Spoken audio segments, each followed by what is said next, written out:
ఇలాంటి న్యూస్‌లు విన్నప్పుడే నాకు ఎన్టీఆర్ డైలాగ్ గుర్తొస్తుంది. ఎన్ని ఎన్ని ఎన్ని అని ఒక డైలాగ్ గుర్తొస్తుంది గదా! అలాంటి డైలాగులు గుర్తొస్తున్నాయి. ఎంత నీచులంటే నిజంగా అసలు ఏం జరిగిందో చెప్తా వినండి. వీడి పేరు గ్యార శివ. హైదరాబాద్‌లో క్యాటరింగ్ పని చేసుకునేవాడు. 10 రోజులకోసారి ఇంటికెళ్ళి వచ్చాడనమాట. సో, అలా ఇంటికెళ్ళి వచ్చే క్రమంలో మద్యం అలవాటైంది. మద్యానికి బానిసైపోయాడు. కరెక్ట్‌గా జూన్ 12వ తేదీన అర్ధరాత్రి సమయంలో ఒక 90 ఏళ్ల వృద్ధురాలు ఇంట్లో పడుకుంది. పడుకొని నిద్రపోయే సమయంలో ఈ దుర్మార్గుడు మద్యం మత్తులో ఎళ్లి ఆ వృద్ధురాలిని అత్యాచారం చేయడానికి ప్రయత్నించాడు.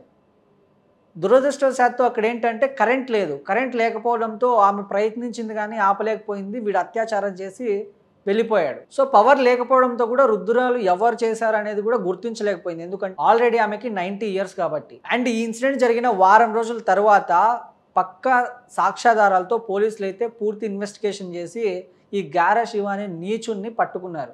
ఇప్పుడు పట్టుకొని వీడిని జైల్లో పెట్టారు. ఇలాంటి దుర్మార్గుల్ని ఏం చేయాలనే మీ అభిప్రాయాన్ని కామెంట్ రూపంలో తెలియజేయండి.